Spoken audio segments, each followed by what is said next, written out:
everyone, welcome to Cooking with Al. Today we're going to make a chicken pasta bake. It's got loads of veggies in it, you can make it ahead, it's using a store-bought chicken, so it couldn't get easier.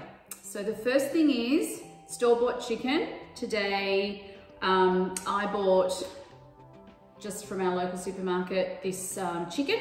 I've taken all the meat off the bone, I've cut it up into small pieces. If you can get these chickens on special, even better. You can buy a couple at a time, you can take the meat off the bone and you can put it in the freezer so that when you want to come and make this pasta bake in future, you've got it ready to go in the freezer. Another thing about the pasta, I'm using elbows today and they are my favorite. I also use this recipe with macaroni, which is delicious. I prefer in this particular recipe a smaller pasta rather than say a penne or a spiral pasta. I just think the smaller sized pasta works better.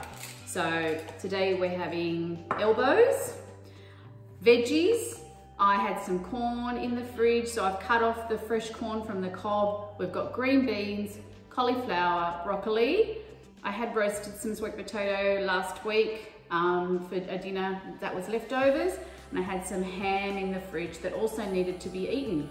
So it's sort of like you can do this pasta bake and mop up things that are in your fridge that need to be eaten. You could add mushrooms to this dish. I've got capsicum as well. You could add some spinach if you had some baby spinach. The list is endless. You just go with the veggies that you and your family like. This is our type of thing. The other great thing about this recipe is you can do it, if you do it in the correct order, you can do it all in one pot. Now, today I'm going to use a casserole dish, but I also sometimes use my stock pot. So if you don't, if you've only got a stock pot, feel free, it's great, works well. You'll need to get out a colander so that you can drain your pasta and your veggies. And this is the baking dish I'm going to use. It's quite big. So this particular pasta bake, this particular recipe, the quantity does make a lot of pasta bake. So you could, if you could divide it in two and put half in the freezer, have it another night, or you could just put it in smaller containers. The kids can have it up when they come home from school, or you can have leftovers later in the week. Cheese, I'm using tasty cheese today, but you could also use mozzarella or parmesan or a combination of all three or some of those. So it's really versatile. Subbing in, subbing out is all good. Anyway, this is one of our favorite meals, pasta bakes in our house. It's one of those pasta bakes where you will serve yourself some, you'll go back for seconds, and then you might find yourself as you're cleaning up, or your family is cleaning up, just picking at it because it is so delicious. It's really good. The sauce of the pasta bake is a bechamel sauce, which is a white cheese sauce. I'm also going to show you how to do that. Some people find that sauce tricky, and I have had so many fails with bechamel sauces over the years. So I think I found out the trick, and I think the secret is just use a lot of butter. So there you go. But I'll show you how to do it in the pot. So let's get cooking. Okay, so here we go. I've got the pot of water on the stovetop. I'm going to cook the pasta and then I'm going to add the veggies that need to be cooked. So that's the cauliflower, broccoli, corn and beans. You don't cook the pasta for as long as it says on the packet. You cook it for about 2 minutes less. So my packet of pasta says to cook the elbows for 8 minutes. I'm going to cook the pasta for 6 minutes. It'll keep cooking when it's cooling down, first of all, and it'll cook more when it's in the oven in the sauce. And if you overcook the pasta in this bake, it's okay, but it's not the best. So I always cook it for a couple of minutes less than it says on the packet. Add about halfway, so 3 minute mark after I've had the pasta on for 3 minutes, I'm going to add the veggies. They're all going to cook together. And as I said, the veggies will also cook a bit more as they're cooling down, and they'll also cook more when they're in the oven. So it's just sort of a par cook at this stage. but I'll wait till the water's boiled. I'll come back to you when it is, and we add the pasta. So my pot of water has just about come to the boil, and I'm going to add some salt to season the water, and just give that a stir in.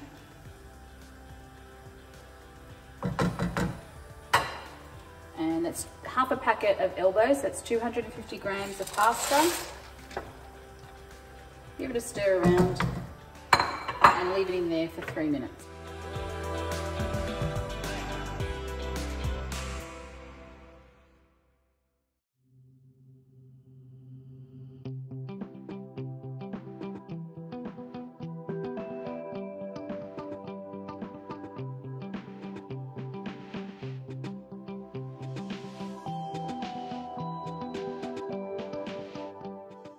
All right, so that's 3 minutes. Now I'm going to throw in the veggies.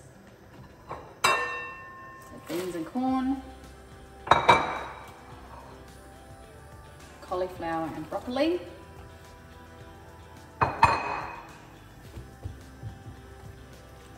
and I'll just give it a stir and leave that to cook for another 3 minutes.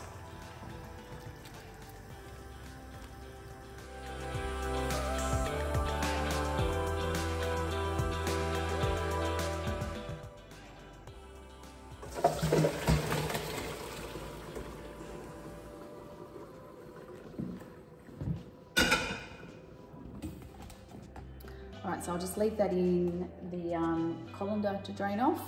It'll dry out a bit, which is good. And when we get to making the white bechamel sauce. Okay, now it's time to make the white sauce. All right, so here we go. As I said, the secret to making a good white sauce is adding lots of butter. The ratio of butter to flour. And basically you want to not make, so you want enough butter in here that when you put the flour in, it stays a thin consistency. You don't want it to become crumbly or thick. So what you're watching for here is that the butter doesn't burn. You can add a little bit of oil if you really are worried about it, but if you work quickly, it won't burn.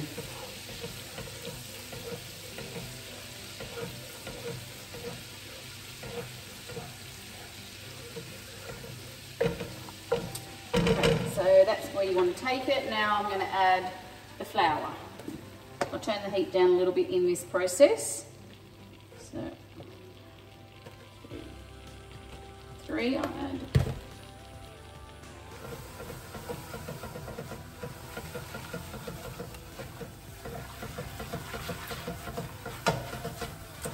you also want at this stage to get rid of as many lumps as you can. All right, I'm going to add a couple more tablespoons of flour.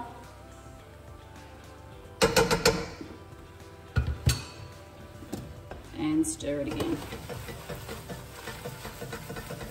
Okay, so when, as a general rule, lumps are easier to get rid of if you have a thicker consistency. If your sauce is too thin, you'll find it hard to get rid of the lumps. Okay, so this is the sort of the consistency I'm looking for. I'm going to cook this off a little bit. Just cook the flour off before I add the milk.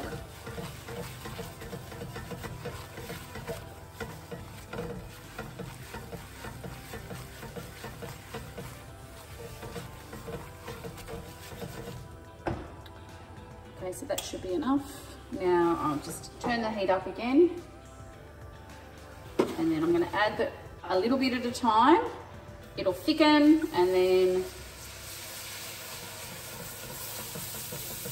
see how it thickens? Then I'll add a little bit more milk. And it'll go clumpy. Try and get it as thin as possible. Add a bit more milk.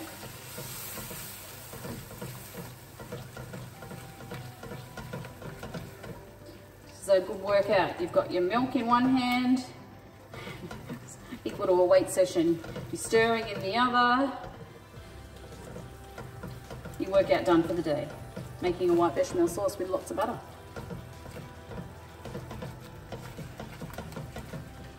More milk.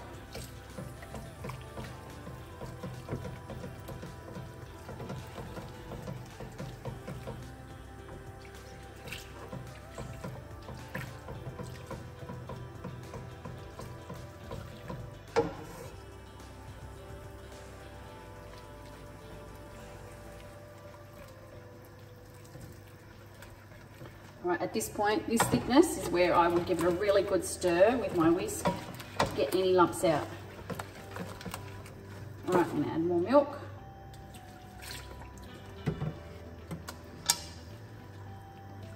So what happens is I'm gonna take this to a fairly thin consistency, and then I'm gonna leave it on the stove on top of the heat to thicken. The flour will thicken it up, and then after that I'll add cheese, salt, and pepper, and that's your white sauce done. In this particular pasta, I like mine quite saucy.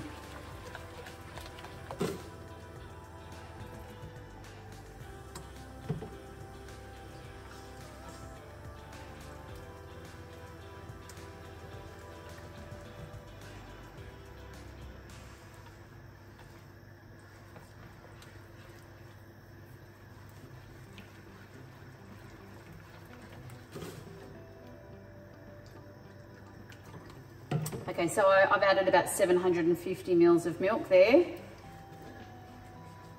And that's about the consistency I'm looking for now. And then I'll let that stay on the heat until it thickens up a little more.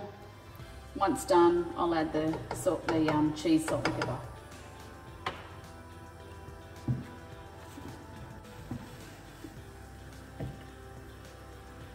All right, you can see around the edges, it's just starting to bubble up a bit. And that's where your sauce tends to thicken first. It'll thicken around the edge of the pot. Even in a stock pot that you're using, I always scrape around the edge, the bottom edge. It tends to thicken there first, and then just give it a good swirl. Just going to turn the heat down a little, because I don't want it to burn either.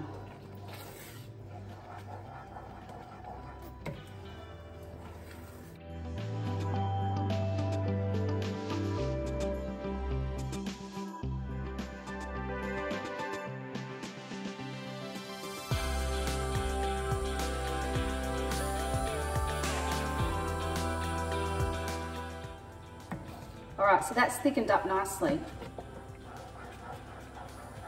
And you do want it about that consistency. It coats the spoon but runs off. You don't want it too stodgy, because you still got to, don't forget, you've still got to put it in the oven, and the pasta will soak up some of the moisture from the sauce. Okay, so I'm just going to add some salt,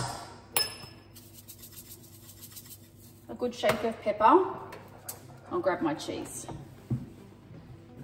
So I've got about 220 grams of tasty cheese here. As I said, you can use mozzarella or you could use Parmesan as well. I'm going to add half to the bechamel sauce, the white sauce, and then I'm going to add half on top of the pasta bake when I've pulled it all together.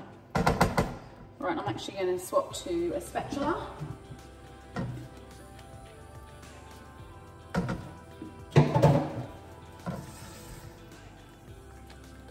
That way I can get all the sauce up off the pot, leaving nothing behind.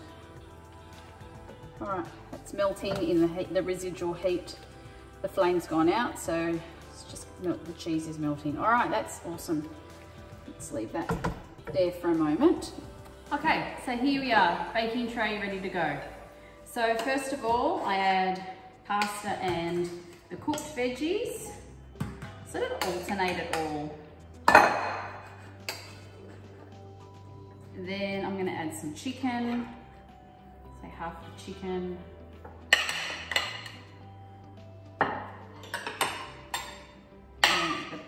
And the ham and the capsicum. And the sweet potato. I'll just turn this around.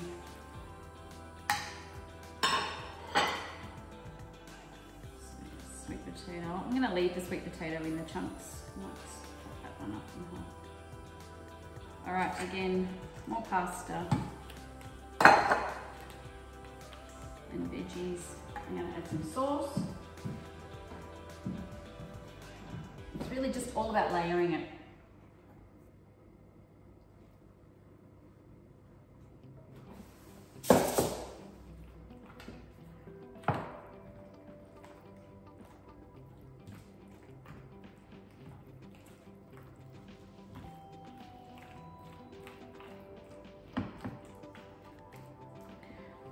All right, the rest of the chicken. The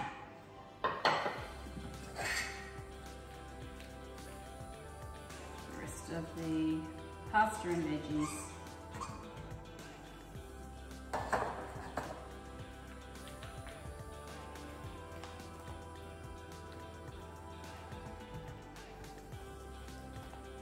And then the sauce on top.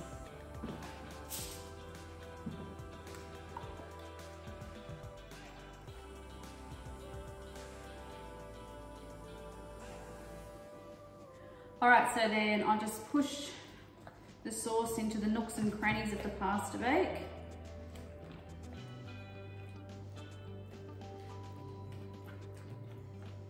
It's very full.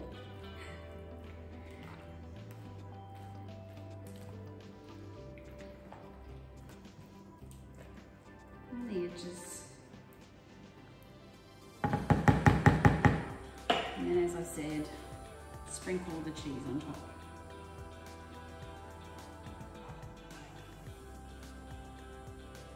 So I'll cook this in the oven for probably about half an hour, and probably about 40 minutes. The last 10 minutes, so at half an hour, I'm going to take off the foil and I will leave it to brown up. I might even change the setting on my oven to grill, but I'm going to leave it to brown up in the oven so that the top gets nice and crispy. So at this point, cover the pasta bake with our foil.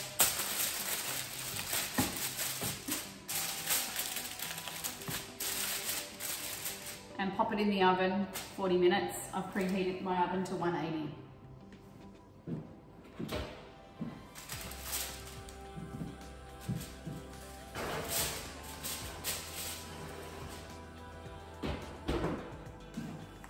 All right, see you in 40 minutes. So the pasta bake's fresh out of the oven. The cheesy top is looking delicious. I hope you give this one a go and enjoy.